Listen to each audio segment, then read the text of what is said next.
rompían las reglas institucionales. Y el país vivió más de 50 años en alternancia de gobiernos civiles y militares, con todo lo que esto implica en términos de cambio de políticas, lo cual es fatal, porque en esa misma época el país se enfrentaba a la necesidad de la transformación, una vez que se había terminado la fase del crecimiento hacia afuera. Y cuando más necesitábamos esto, peores fueron las condiciones políticas. Entonces, una tradición histórica de ruptura de instituciones. Y aún después de la vuelta a la democracia, ya dentro de la democracia, también tensiones extremas terminaban en un gran desorden económico. No con fractura institucional, pero por ejemplo en el momento de la transferencia del gobierno del doctor Alfonsino Doctor Menem, o en la crisis del 2001-2002.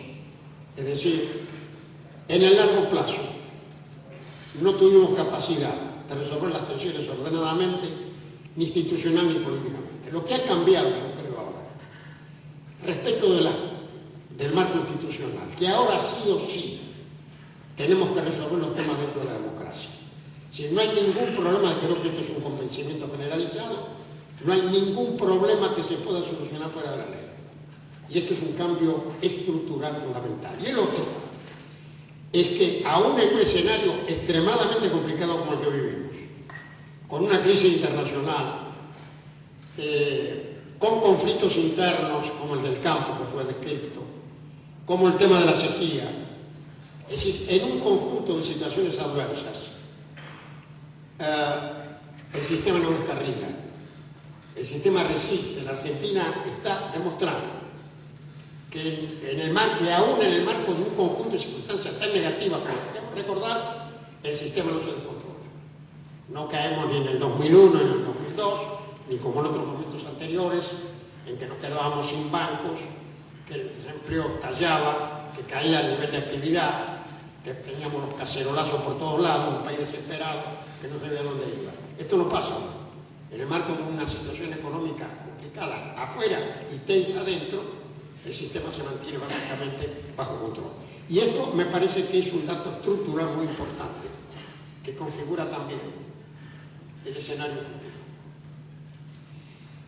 Es entonces en el conjunto de estos cambios coyunturales y estructurales que nos preguntamos dónde estamos cuando concluye la primera década del siglo XXI.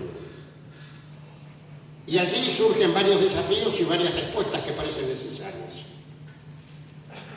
Respecto de la situación internacional y de la coyuntura internacional, lo que está muy claro es que el país logró recuperar su gobernabilidad porque se paró sobre sus propios recursos. Encarriló el tema de la deuda en la negociación del 2005, ordenó su sector financiero, especificó el sistema, recuperó la solvencia fiscal. Y la verdad es que para poder crecer, poder despegar el potencial económico, la primera condición necesaria es poder hacer política económica defendiendo los intereses nacionales. Y para eso hay que tener las cosas en orden económicamente y hay que tener desde luego un marco institucional estable. Entonces, frente al resto del mundo, la única forma que nosotros tenemos para resistir no solo esta coyuntura, sino el futuro, es consolidar la soberanía nacional.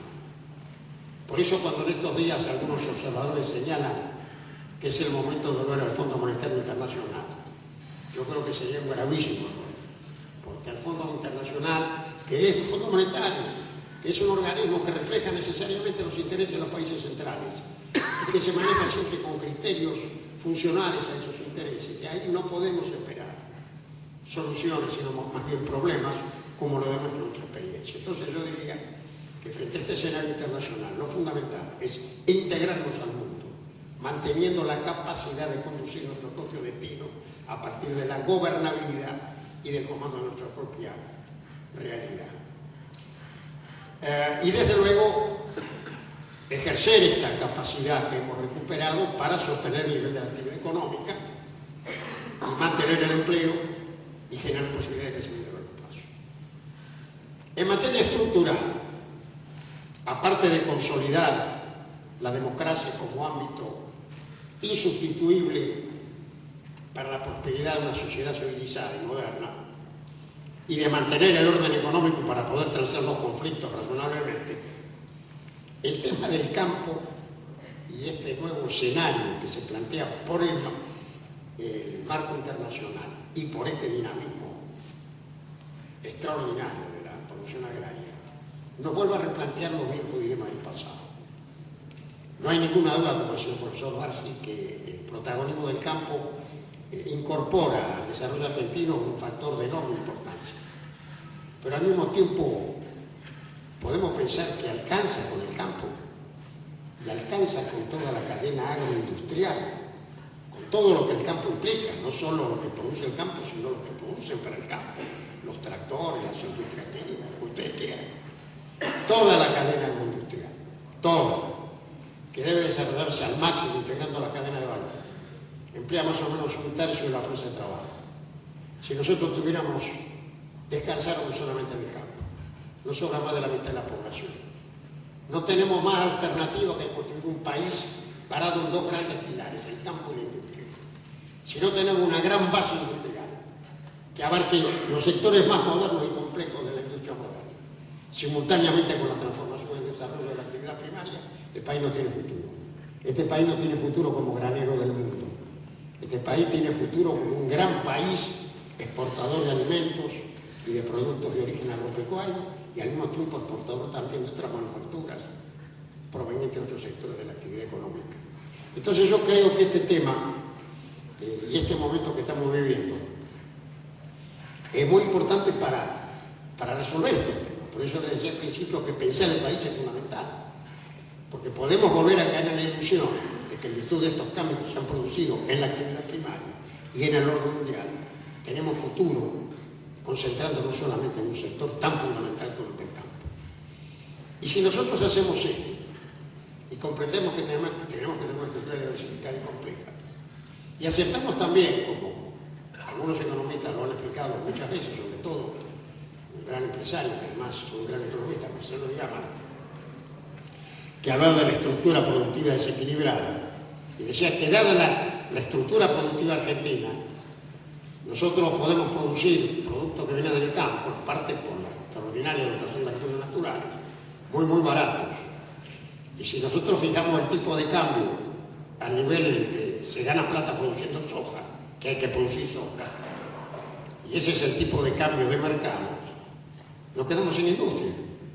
Porque el tipo de cambio, digamos, de 2 pesos para la soja, estoy hablando en términos hipotéticos, no es el mismo que se necesita para exportar tractores, maquinarias, productos químicos, productos electrónicos, que también lo necesitamos, que digamos que necesita 4. La diferencia son las restricciones. Cuando me invitó la Cámara de Diputados, la Comisión de Agricultura y de Hacienda, cuando se discutió la resolución 125, invitaron a varias personas, invitaron a mí también, y yo dije que a mí me parecía que el tema se estaba debatiendo mal, el tema de las restricciones. Se debatía en términos de distribución de una renta, cuando lo que hay que discutir es la estructura. Las retenciones son la diferencia entre el tipo de cambio que hace falta para ganar produciendo soja y para producir manufacturas de origen industrial. Y después de luego hay que discutir cómo se reparte esa renta. Entonces, el hecho de que se discuta como una renta genera este grado de tensión y de incomprensión que el profesor Vázquez explicó muy bien y que es un obstáculo realmente para encontrar soluciones racionales que permitan tener, por ejemplo, un régimen cambiario adecuado a las características de la estructura argentina. Entonces, a mí me parece que, en virtud de nuestra experiencia histórica, de la reflexión necesaria que tenemos que hacer sobre nuestros fracasos y también algunos éxitos que hemos tenido, del cambio internacional, en lo conjuntural, en lo estructural, de las oportunidades del país, del potencial argentino que, vuelvo a insistir, ha demostrado incluso en la actualidad cómo pudo recuperarse de esa crisis fenomenal del 2001-2002 sin pedirle nada a nadie, con plata propia, ordenando la deuda y recuperando el comando de su economía. Entonces tenemos que aprovechar esto para realmente mejorar la calidad de nuestras políticas. Hay una iniciativa que está en curso, la creación de un Consejo Económico y Social, en donde sería muy importante que se sentara el gobierno con los representantes de los actores sociales, económicos, del campo, de la industria, de los trabajadores de la cultura, para poder construir razonablemente